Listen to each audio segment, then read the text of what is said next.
have come to a much simpler revelation of this word love on page 28 of your teaching syllabus. It's called the Filio lifestyle. This is a word more common to us, and we can possibly have a greater understanding of love. In our lesson at this point in time, we're studying what is known as Filio love, which is the human expression of kindness. The human expression of kindness, not divine. We have been dealing with the Agape love. Today's lesson is dealing with human expression of kindness. It is not the Agape or divine expressed love that comes from God. Rather, it is caring for the human person with love. So, if Agape is the king of divine grace, then Filio is his queen. This word Filio love appears at least 25 times just in our New Testament in the Greek language. In our English language, we often use the root of this Greek word, you might say every day. For example, we use the word Filiotheos, which means love of God. And we understand that from the word Filio. And then we know the word philosophy. And the word philosophy, philiosophy really, then you have the love of wisdom, of knowing things. And then we have the word philharmonic, which is love for music, or care for music. Then we have the word philanthropia, which means kindness to mankind. And then we have a kindred word to that, philanthropy, which means love of people. And then we have the word Philadelphia, which we name our cities after, called City of Love. And then we have the word Filioguria, which means the love of money, overlay, love of money, caring for money. And then we have the word philology, which means the love of words. And I presume you could go down, the list there and get 25 or more of those, showing you the human expression of this thing that's born of God. Love is born of God, and this is the human expression of that love, not the divine expression of it in the Filio that we were using, but the natural flow of it from our own hearts.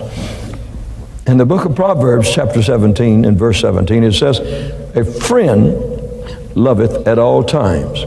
So this means a Filio situation, to where you see someone you like, and they like you, and that person, he cares for you at all times. A true person that understands you, and you call him friend, he's a person that cares for you at any time, all the times. You can knock on his door at midnight, and he won't be upset at you. And you can cry out to him when it's pouring down rain, and he'll come over and see you. Now that's this Filio. Now another person could do it, and you don't have the same feeling about it. You don't have the same relationship to him. Then you're revealing a Filio situation.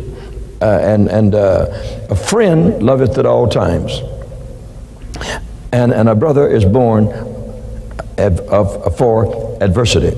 We live in a world that has its thorns and has its thistles and has its hard places, but a person who is your friend cares for you at all times, whether you're up, whether you're down, whether you're in, whether you're out.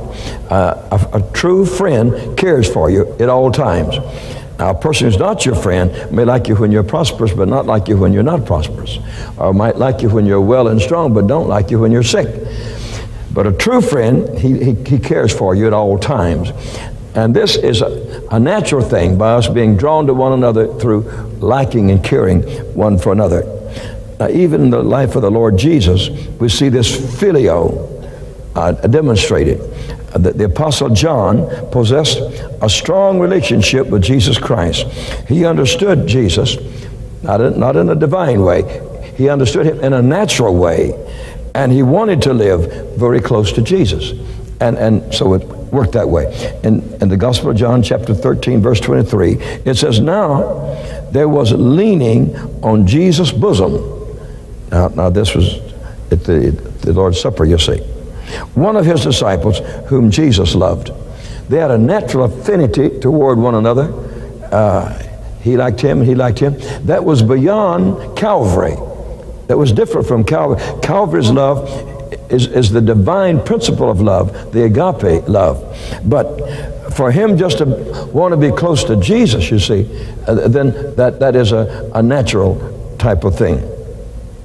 Now, we saw something of that nature this week. Rod Parsley and his wife said, we haven't seen you. We haven't seen you lately. That means the last few weeks. And says, we just have to see you. And so last Monday morning, they got on a plane. They flew up to South Bend, and they got on my plane with me and flew with me to Jackson, Mississippi.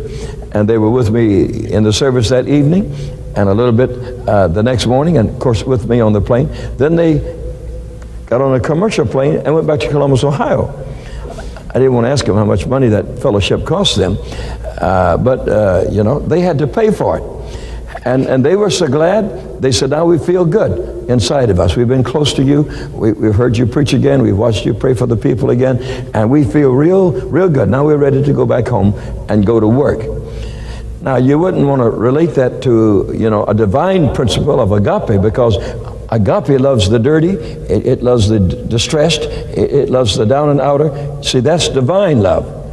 But for someone to like you, you know, you might say in a natural way, although it is a spiritual love, to love you in a natural way, just wanting to be close to you, just wanting to look at you, just wanting to talk about the weather with you and nobody else, then you're dealing with a different principle of love.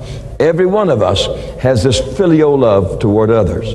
Every person does. Someone you just want to be with, someone you just want to care for. Now, this Filio love can turn around, you know. A young girl can want to be with a boy so bad she don't know what to do, and when she's been with him a while, she wishes she's dead. Well, there you go. And so if it doesn't have a turn back relationship, and if that doesn't get cooked up inside and grows, then this love really means it has, you might say, a selfish purpose. It cares for you because you care for them. And it's a beautiful thing to have, and it's something we should appreciate. I'll tell you a problem with human beings, that a young man and a young lady, after they're married, forget how they won the love of that person. And they don't treat them like they did before they were married. If you treat a person the same way after you're married as you do before you're married, you'll always keep them. Are you here? None of you are doing it, so let me say it again now. If you bring all the flowers and the candy after you're married that you do before you're married, she'll still be sweet.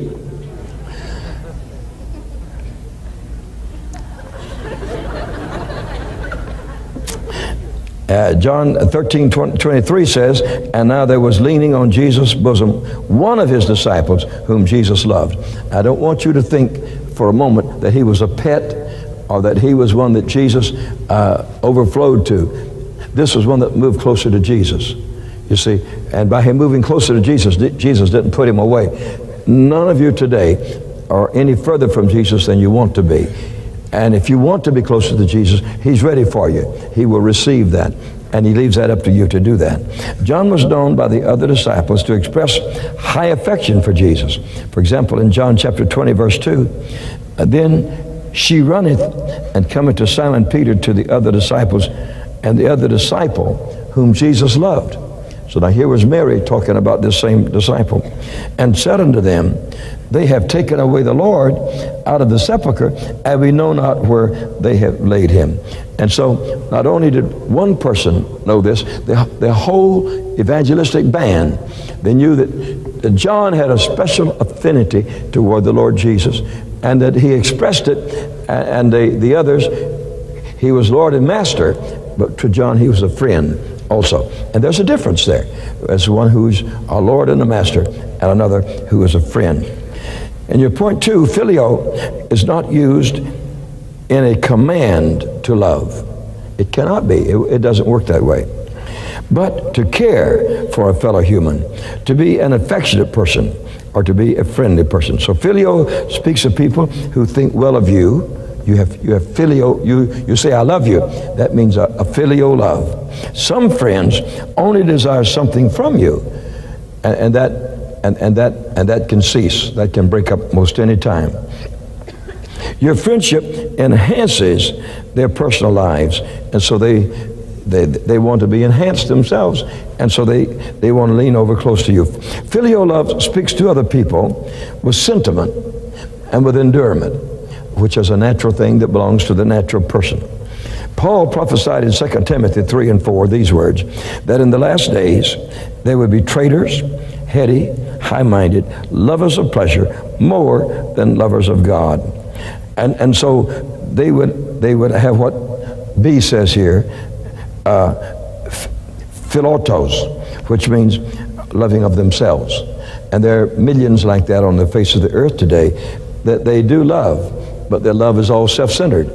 Their love all has to do with themselves. We all know people of that type of nature. They're deeply in love, but not with those around them. Their great affection is for themselves. They want to look in the mirror all the time, see what they see in there, and they say, man, I like that, I like that. And they want to dress it up pretty, and they want to decorate it and take good care of it.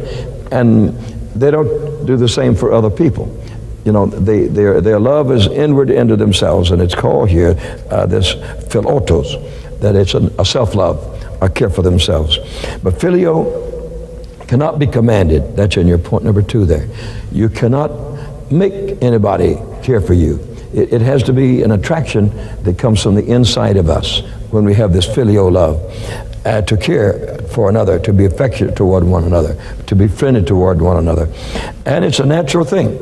You don't just see it among Christians, for example. You see it among pagans and heathen, that they flow to certain people flow to them, and that is your filial love.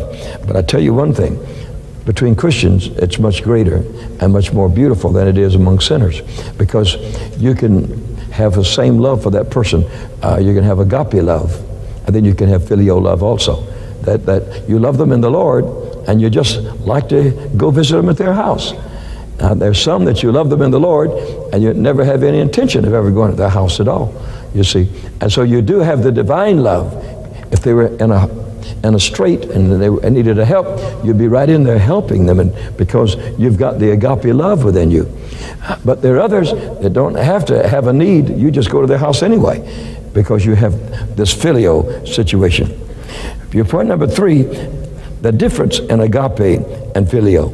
These are 2 Greek words for love, and we're trying to discover what love is, and we're trying to separate, which some people find very difficult to do. We're trying to separate what is divine, God love, and from that which is human love, natural love. And we must find a place to separate it, because the ungodly can have the filio, you see, but only the godly can have the agape that comes down from God. So the difference in agape and filio.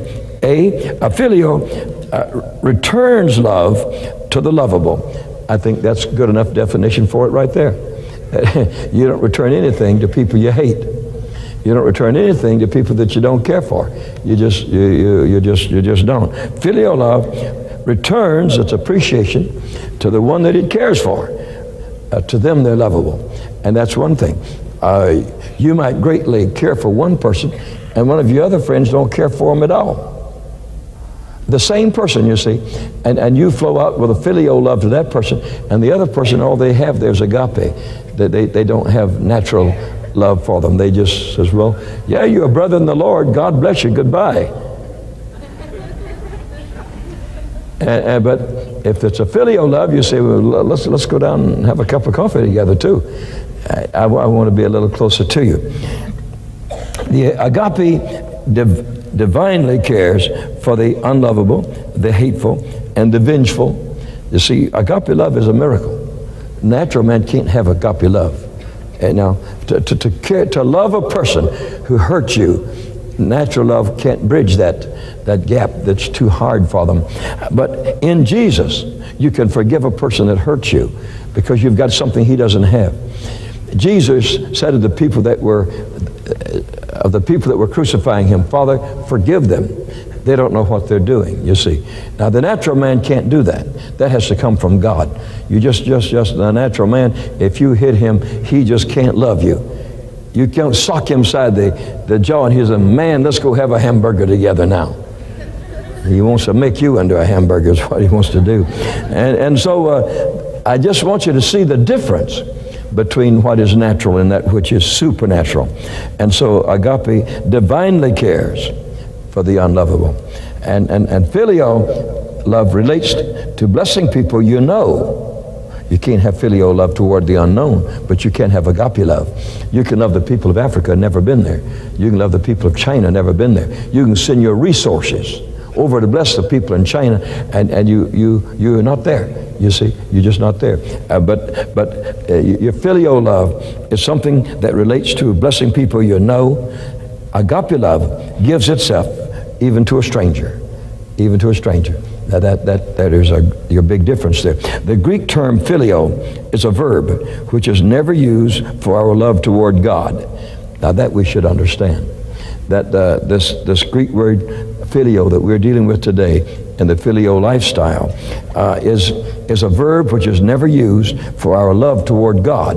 You don't love God with Filio. You don't love him with human love. You're not attracted to God in a human way. You don't want to just kiss God, you know. That is not, and when people think that way, they don't understand what the words all mean. When it moves into the divine, it's agape love. And this agape spreads itself in a vast manner over all kinds of situations and sorrows and heartaches. And it's there, it's real, and it is forever. And so the Greek word Filio, never used of our love toward God. When we love God, it's agape every time. The human desire for love is the most potent desire force in the universe. We should stop there for a moment.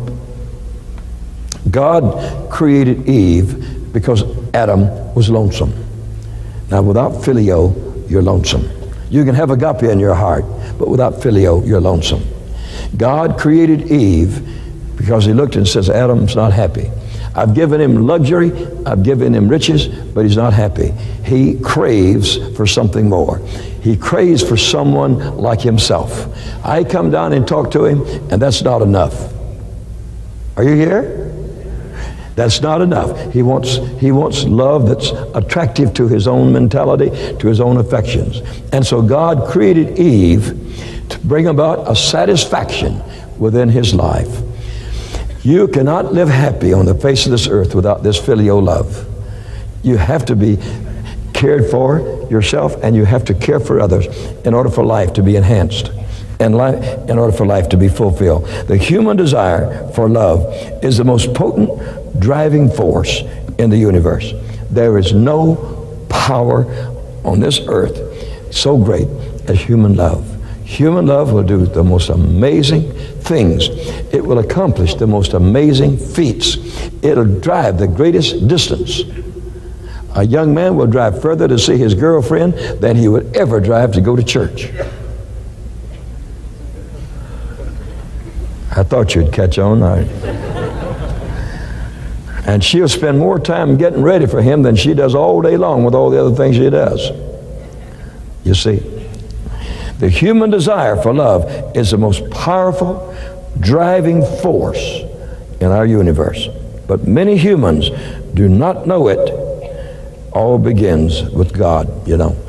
That your appreciation of other people really is a part of our God life, because God is love. Whether it's Filio love or whether it's agape love, he is love. And our care for one another actually comes from God. And we should ask God to make it a greater force. And it's been real interesting in my own life that some of the people that I have loved most in my lifetime have been foreigners. I had a Filipino preacher that I loved. I would have given him anything he asked me. I would have given him more than I would my own blood brother. If he asked me for something, for sure he would have gotten it, because we were tied so closely together in the ministry. It was a Filio love. We just liked to be together. And when I lived in that country, we just stayed together almost all the time. Wherever you saw one, you saw the other. When I preached, he was my interpreter, although he was an excellent preacher himself. And then in Hong Kong, we had a a same relationship there, but the Chinese man was not a preacher, but there was something that just drew us, just drew us together. And wherever you saw one, you saw the other. We were just there because we had a pulling toward one another. Now that makes life very rich, you see. When a foreigner that likes different food than you may like, that is a different person, and yet you're drawn to that person. You care for that person. You'd help that person. You do anything for that person, you see. But more than all the others. There might be a million of his kind of people there, but he becomes distinct from the others. The others, you would say, I love you. That's the agape love. I want to see you saved. But to this person here, you see, let's eat together at least twice a day. And don't be gone, but over 1 or 2 days, you got to come back, you see. And so there you have this Filio love, and we all have it. And as I said, it's been very interesting in my life that some of my chief loves, those two people I've just mentioned, I don't right now remember of any preacher in America that I ever had the same feeling for as those two people that I've just talked about. One was a Chinese, and the other was a Filipino. And so this Filio love can reach out in directions that's simply amazing. It is simply amazing that you can reach out to people of different cultures with it, and you can care for them, and you can love them. Your point number 4, there is another Greek word indicating love, the word libido. You should underscore that when I put a circle around it. The word libido denotes psychic energy. That's what it really is. It refers to a sexual urge and a sexual gratification. The word can refer to a base love. I think the way that it's used in English, it's almost, or in medical terms, psychology terms, it's always a base situation, not an elevating one. The word can refer to a base love, and not holy or divine. Libido love can create immorality. Your textbook says immortality. It can create another creature, a little baby. God created sex. It did not evolve from the beginning. It came right from God. It was ordained of God. In the book of Genesis, God says, Adam knew Eve. It has remained the same until this day. In 1 Corinthians 7:4, the wife hath not power of her own body, but the husband. So with Christians, they mutually desire each other, but not for selfish reasons. Libido is a selfish word, and it has to do with a drawing together of one energy with another energy to a combined energy, and it creates what we all understand as a sexual urge. A man does not have the same, he cannot have a libido. If he does, he has reached into a homosexual situation. But his libido care, reaches out to a woman. And that libido word from the Greek is different from the Phileo. The Phileo is something of a friendship that has no relationship to sex or anything like that. I just like the way you look. I like the way you smile. I like the way you walk. I like the way you talk. I just like to be around you. But with this libido love, and originally it speaks of a psychic energy there, but really it's something more than that. It's a sexual urge, desiring gratification. And it can be related very strongly to a baser situation, not holy or divine, either one. It can be an illegal thing morally, a thing that you shouldn't do, like we think of in adultery. A libido love can create and bring into being a little child that can never die, a boy or a girl that will never die. It did not evolve. Libido did not evolve. From the beginning, it had to be God ordained. God brought this thing into being, and man can misuse it, but God brought it into being, this word libido, that we might care for one another. Now, when you love a person sexually, like your own wife or your own husband, you see, that is a spiritual thing. But if it's a harlot you're talking about, then it's a bad thing. So you can take this type of love and use it the right way, or you can use it the wrong way. And God wants us to use it like he ordained with Adam and Eve, to use it the correct way. And in so doing, we please God.